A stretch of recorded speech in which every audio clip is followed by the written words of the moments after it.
سورج کی کرنوں میں، پھولوں کی چہک میں، گلیوں کی مہک میں، عصافیر کی چمک میں.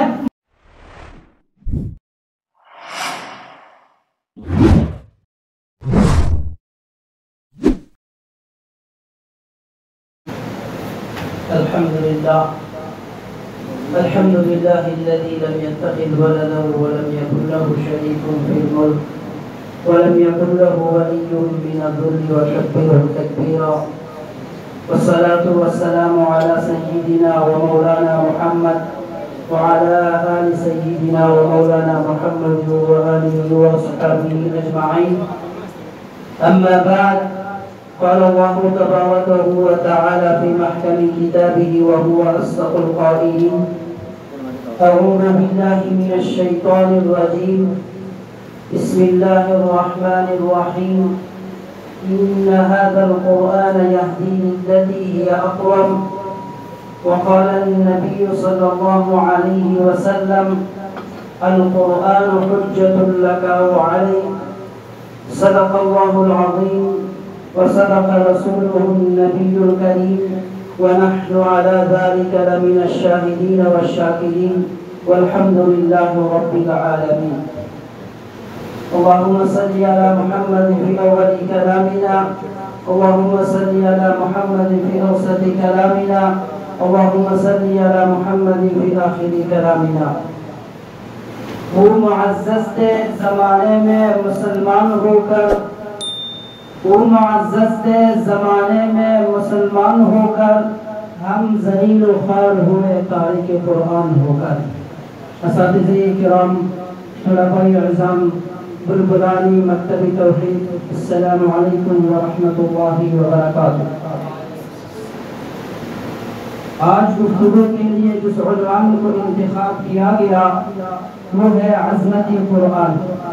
اللہ رب العزت سے دعا ہے کہ مجھے حق سچ کہنے کی توفیق عطا فرمائے، اور اس کے بعد مجھے اور آپ سب کو اس پر عمل کرنے کی توفیق عطا فرمائے.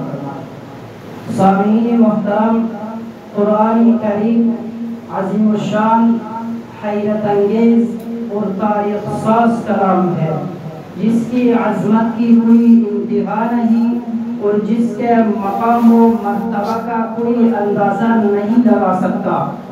اللہ تعالی نے اپنے اس آخری کلام کو اپنے آخری نبی سید الانبیاء حضرت محمد مصطفیٰ احمدی مصطفیٰ صلی اللہ علیہ وسلم پر نازل فرمایا.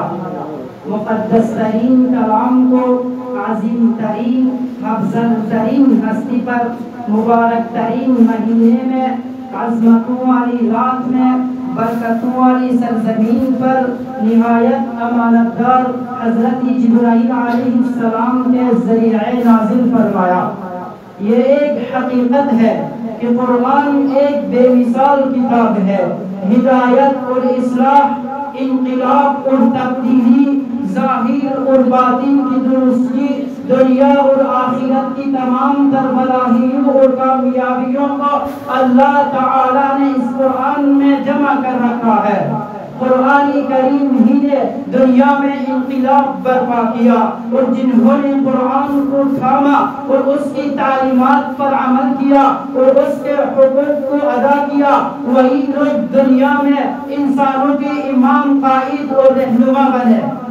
چنانچہ محبوبی کبریا حضرت محمد مصطفیٰ احمدی مصطفیٰ صلی اللہ علیہ وسلم پر لاریب قرآن کا نزول ہوا، جس کی عظمت کا چرچا کرۂ ارض پر بسنے والے نوع انسانیت میں ہی نہیں بلکہ پہاڑوں کے جلال میں، سورج کی کرنوں میں، پھولوں کی چہک میں، گلیوں کی مہک میں، عصافیر کی چمک میں، موحدین کی تکبیرات میں بلند ہوا.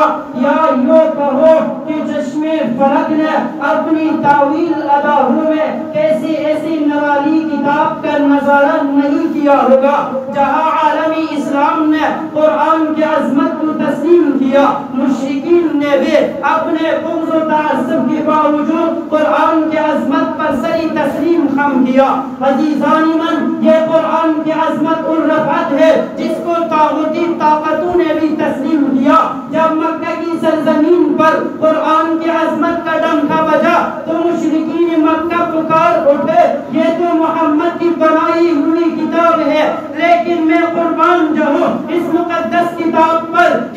دریائے کفر کو چیلنج کیا اور یہ اعلان کر دیا قُلْ لَئِنِ اجْتَمَعَتِ الْإِنسُ وَالْجِنُّ عَلَىٰ أَن يَأْتُوا بِمِثْلِ هَٰذَا الْقُرْآنِ مجھے جھوٹا کہنے والوں اگر تم سچے ہو تو اس کائنات میں میری مثال پیش کرو.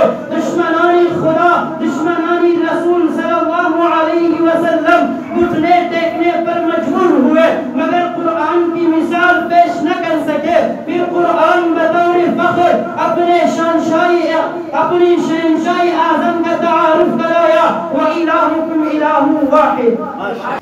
وآخر دعوانا أن الحمد لله رب العالمين.